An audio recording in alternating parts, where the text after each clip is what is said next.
Bueno, en el esquema que ustedes tienen, vamos a abordar ahora lo que yo llamé perspectivas e interrogantes. Entre nosotros, de hace varios años, se instaló la expresión misión compartida en el horizonte de, por ejemplo, de muchas obras que comenzaron a tener lo que solemos llamar una conducción laical y que en el fondo está hablando de una transición de lo que ocurre en nuestra inspectoría en particular y quizás en la Iglesia en general. Esa expresión, misión compartida, creo que resume mucho de lo que aquí quisimos reflexionar y compartir. Propongo ahora algunas cuestiones. Creo que lo bueno de estos momentos no es si quieren quedarnos en lo instalado, como decíamos antes, sino poder ir un poco más allá. Y disculpen que aquí asuma un rol un poco quizás de quien dice o pregunta cosas que sean incómodas, que quizás para muchos puedan ser un poco injustas en algunos casos, porque hay camino transitado en esto y a lo mejor muchos están de vuelta de lo que yo aquí pueda proponer, pero si esto que voy a decir ahora sirve un poco para sacudir el avispero y plantearse algunas cuestiones, en buena hora. Después desháganse de las cosas que puedo decir que quizás no sirvan y quédense con las preguntas y las cosas que a ustedes esto les significó, les hayan aportado.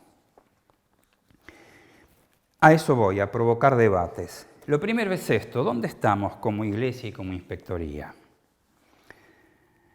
Leo algunas cosas que estuve pensando y escribiendo para tratar de ser lo más preciso en lo que quiero transmitir.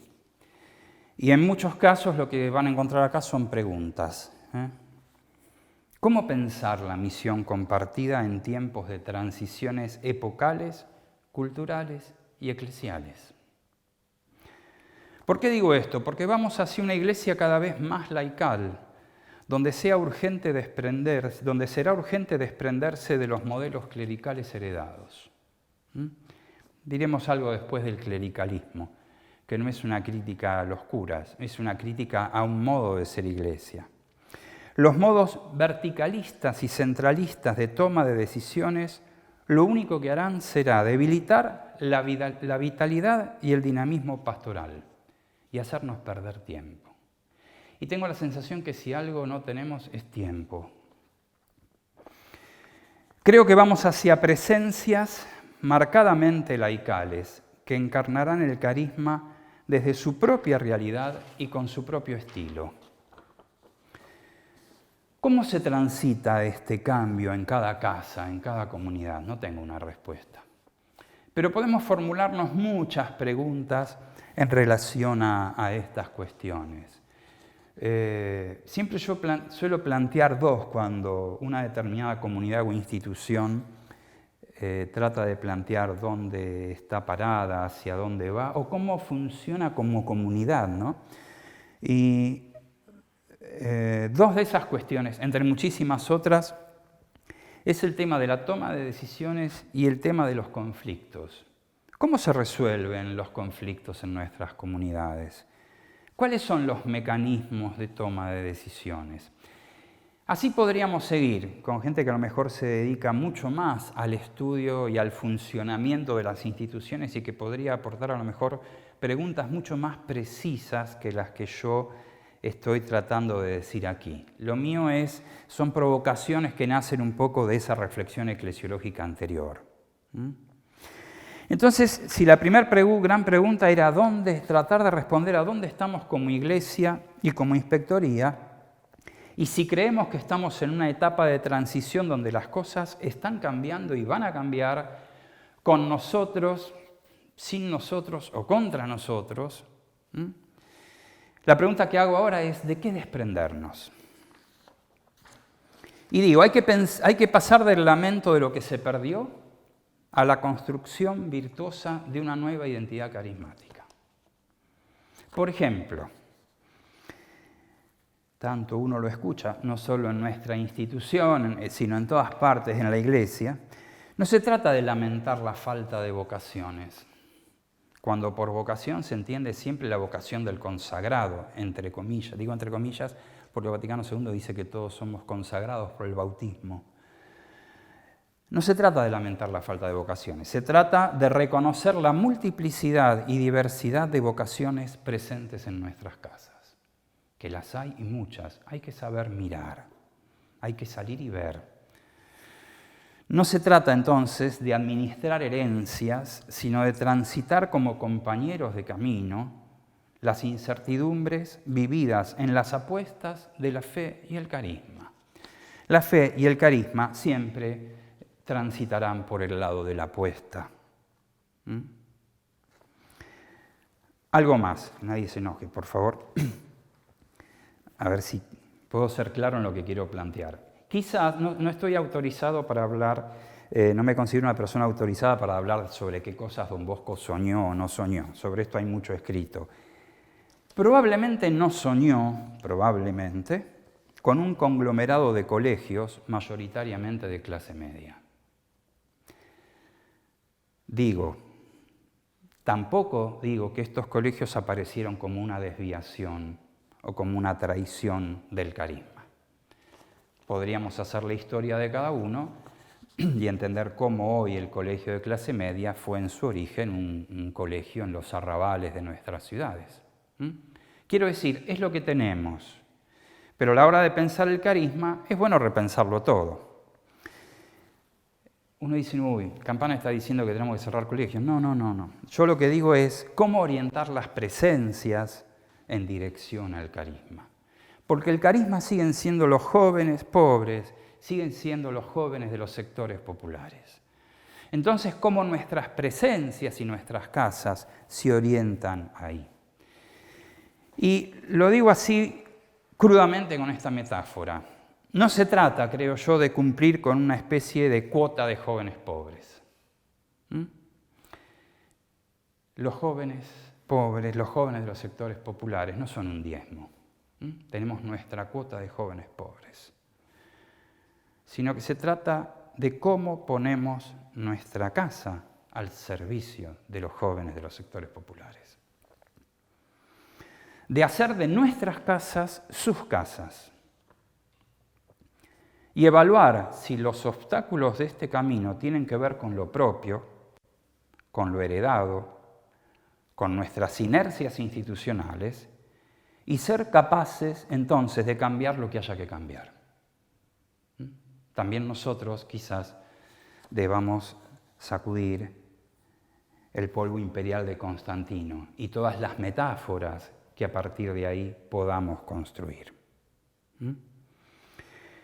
Y una pregunta vinculada a aquellos que son destinatarios del carisma es, ¿qué sabemos sobre los jóvenes y las jóvenes pobres, sobre los y las jóvenes de los sectores populares que habitan nuestros barrios o están cerca de nuestros barrios y de nuestras ciudades?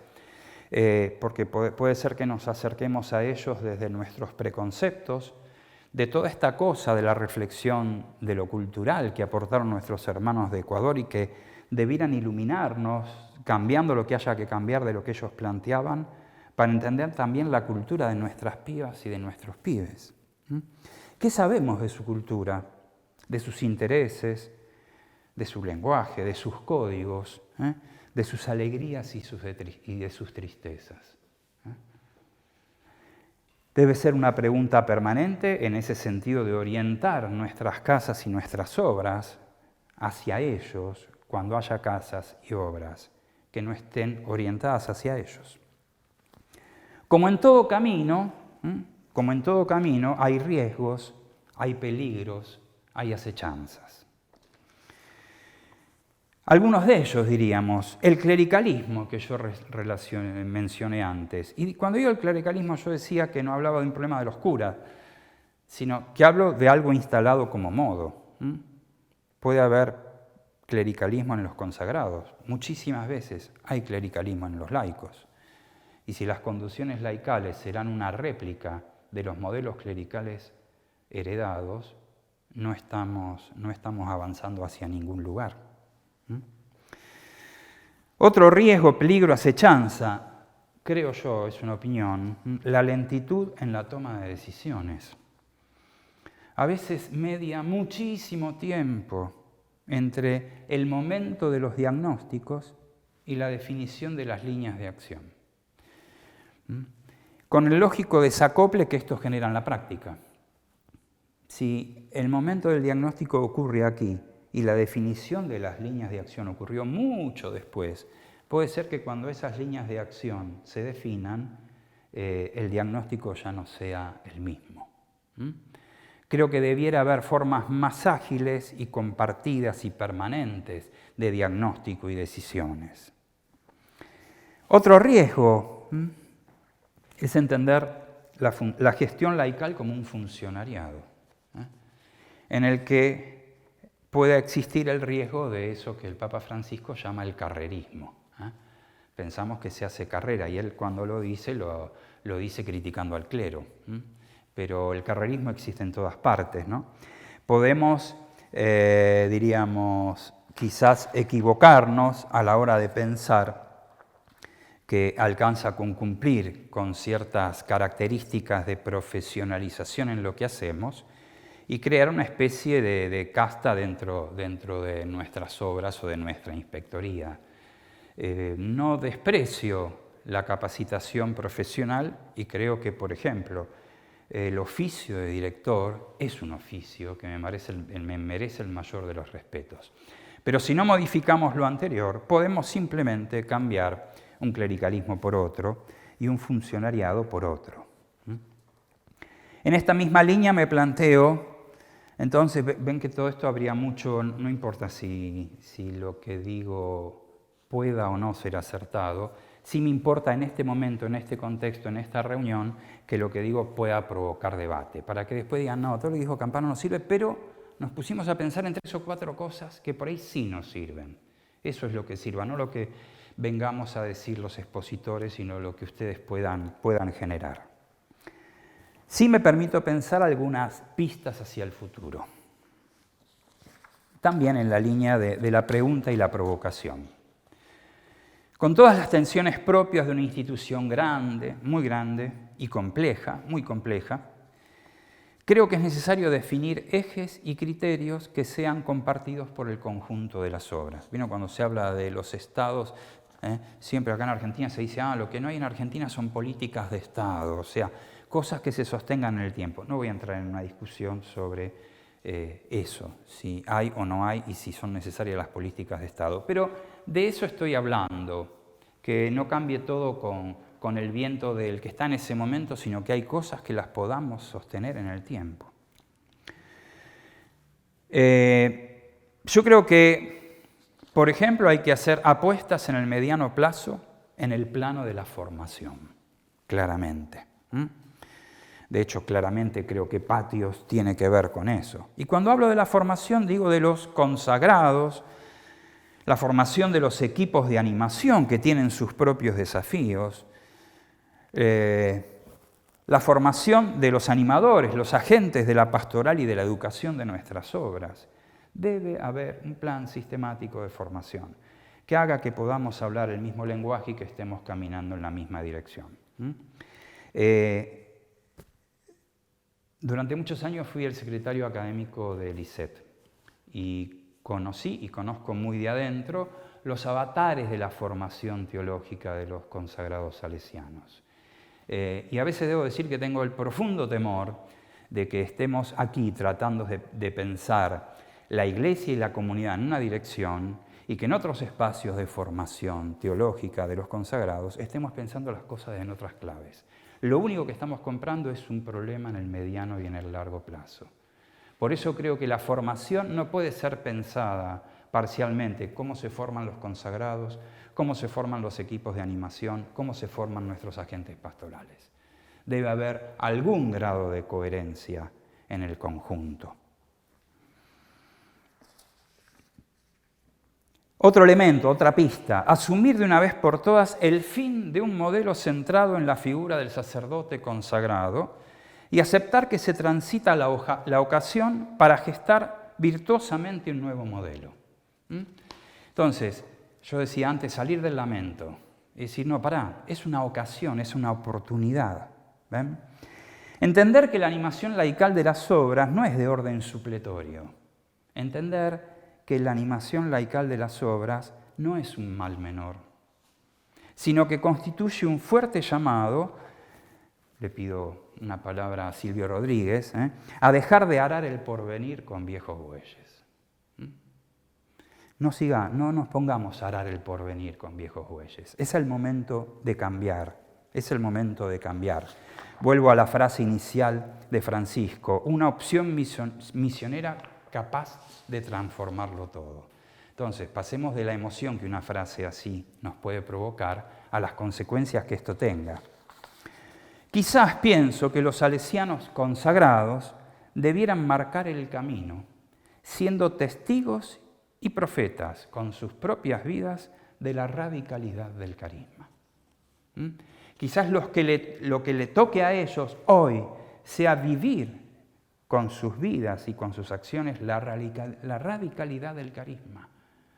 Las y los jóvenes, pobres y de los sectores populares. Todo esto no va a ocurrir por pura decantación. Yo creo que los cambios se preparan, se trabajan, se acumula conocimiento, se acumulan experiencias, se buscan las experiencias y las buenas prácticas, se sistematiza, se hacen propuestas y objetivos de corto, mediano y largo plazo. Esto no va a ocurrir por arte de magia. Hay que cambiar praxis, cabezas y corazones. Hay que formarse atentos a lo que vendrá. Y en relación a este pensar pistas, pienso en voz alta algunas preguntas. Me pregunto, ¿cada casa tendrá que tener un espacio, un proyecto, una comunidad más radicalmente vinculada al carisma, mostrándole al conjunto de esa casa y de esa comunidad cuál es el horizonte hacia el que debemos caminar? Nuestras obras escolares deberán replantearse ser escuelas en clave pastoral, provocando permanentemente a sus propias comunidades en la dirección de una iglesia en salida. Todos los que trabajan en nuestros colegios piensan que aquí ya está todo instalado y perfecto y que el afuera, entre comillas, no importa, sin percibir cuánto ese afuera ha estado permeando la vida de nuestros pibes y de nuestras pibas, y sin entender que este camino hacia el que hay que llevar nuestras obras, este permanente redireccionamiento hacia el carisma, involucra a toda la comunidad. Perdonen la expresión, nuestras obras más acomodadas deberán generar y proveer los recursos humanos y económicos para aquellas acciones vinculadas a las fronteras, de las que tanto se habla, fronteras existenciales, dice. También suena hermosa la frase, sí, vayamos a las fronteras. Después hay que darse los medios para estar ahí. Yo creo que los tenemos, pero hay que reformularse muchas cosas. Los jóvenes pobres, las y los jóvenes de los sectores populares, ¿podemos dar cuenta de su protagonismo en nuestras obras? ¿O solo habitan el discurso de nuestra corrección política y pastoral? Bueno, preguntas para seguir trabajando. Y acá digo como cierre, conclusión, yo lo puse entre signos de interrogación, porque creo que no hay conclusión. A veces hay temores, yo decía eso de que una de las cosas que quizás no tengamos sea tiempo y que por eso hay que ponerse a trabajar.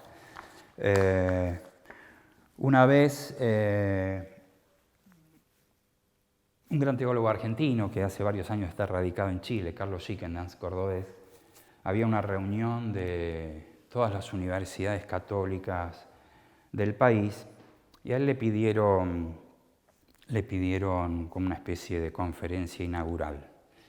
Había venido el que en ese momento era el cardenal prefecto de la educación católica en Roma, estaban las principales autoridades del episcopado Y él tomó como horizonte de su exposición un escrito de John Sobrino, teólogo salvadoreño, sobre cuál es la misión de la Universidad Católica en América Latina.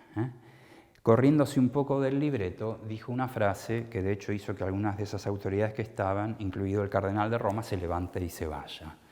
Y dijo, el Espíritu Santo no nos preservará de la ley de gravedad.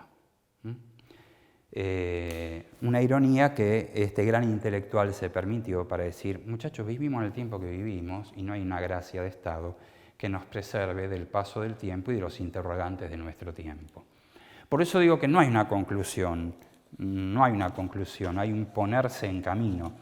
Y tomo aquí, lo tomo, si quieren metafóricamente, van a reconocer algunas expresiones que escuchamos a nuestros hermanos ecuatorianos en la charla anterior, que a mí me resultaron poéticas y que pueden servir como provocación también para lo nuestro.